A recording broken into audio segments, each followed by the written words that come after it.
All right, let's talk about MVPs. No, I'm not talking about this corduroy suit wearing pigskin slinger. And no, I'm not talking about this 7-foot Serbian rubber ball thumper. No, we're talking about SaaS apps. We're talking about SaaS apps and minimum viable products. That's what they call it in the biz.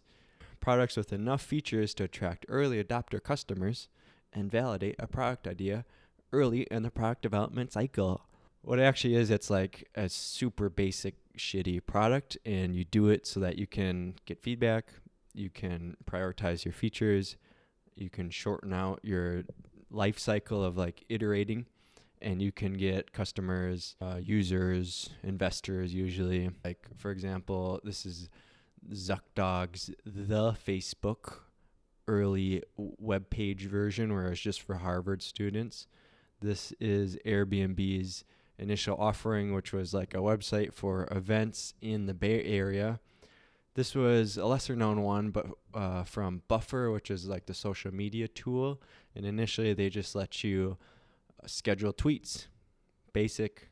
The problem with those is you already know the story. They're played out. Like Zuck is smoking meats. Airbnb guy is drawing chicken heads. They're successful companies and they're doing great and they're way past that stage. So let's talk about an app whose MVP story is still being written. This is all about me. Let's talk more about me. I'm going to show you my version of the MVP. I'm going to explain why I did it this way, and I'll explain how I feel about this whole process and what I learned so far. So let's jump into what the app does right now. And you sign in with your Google account, and then it brings in your Google calendar events, plots it on my calendar. There's a sync between mine and Google Calendar, and then it does normal calendar stuff, shortcuts, all day events, regular events. You can drag and drop. There's a sidebar now. This is like the main unique feature where it's like a list of things you want to do at the current week you're viewing. It's limited to 9, so you don't go crazy. And then once you are ready, you can drag and drop it over. The idea is to help you like gradually schedule your week while keeping track of the things that you might want to do in the future. It doesn't do a lot. It doesn't work with sub-calendars. It doesn't show recurring events. There's no mobile app. It doesn't like auto update. So even though changes you make in Google Calendar are synced to my database, you won't see the change right away unless you go to a previous week and then back to this week, and then it'll refetch the stuff from the database. There are like tags, what I call priorities for events, but you can't change them. It's work, self, and relationships, and that's what it is right now. You can't drag between like an all-day and a regular event. It's just overall pretty limited and janky. It's only a week view. There's no month view. There's like just some weirdness, like this tooltip is in the wrong position compared to the button it's supposed to explain, for example. It's very minimum. That's the point I'm getting at. And by the way, I didn't just start coding this day one. Like this, it's been very iterative to even get to this very minimum point. So I started out with lots of hand-drawn sketches. Then I started taking my favorite ones and put those into Figma, design software. Then I took people's feedback about the designs and their favorite ones, and I put it into a proof of concept app, which is a real live app from an open source calendar that I extended and played with some of those unique ideas. And then I got people using that and took their feedback and started designing like the actual app. And after designing it, spending too much time designing it, but after designing it, I started coding it from scratch.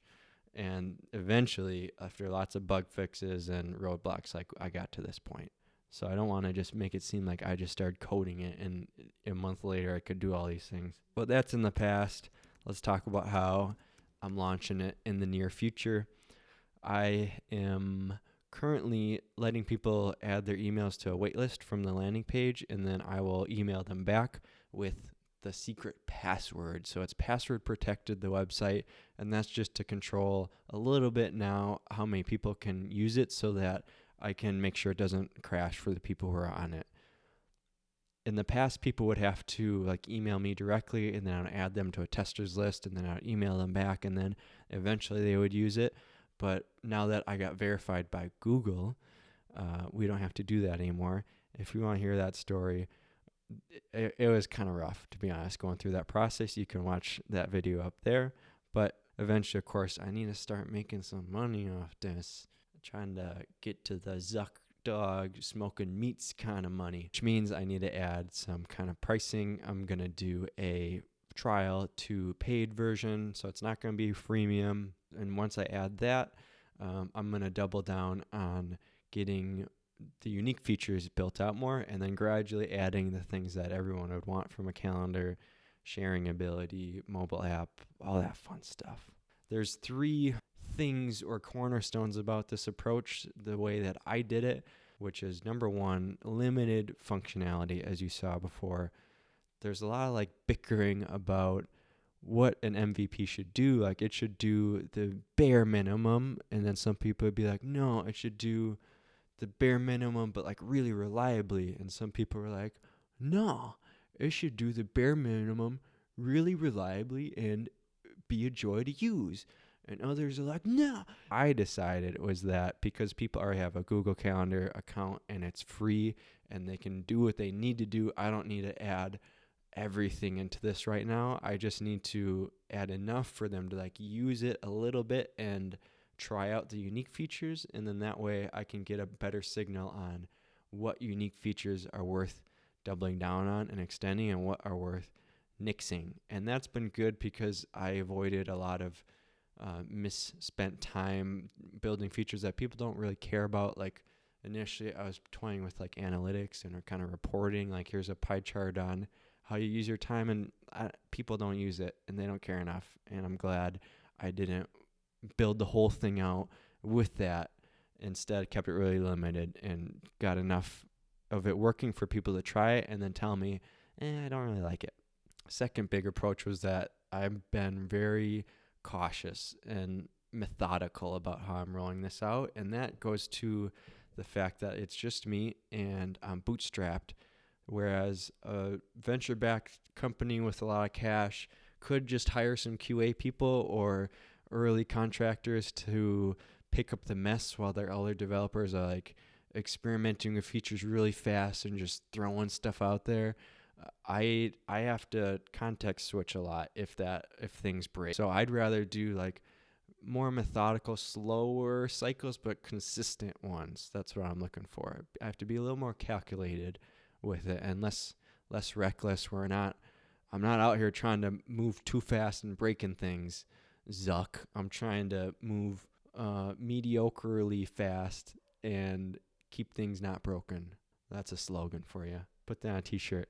Finally, the third cornerstone is that I am marketing this, like the ratio of what I'm changing, what I'm putting out there compared to like how much I'm talking about it is pretty high compared to I think what other companies need to do.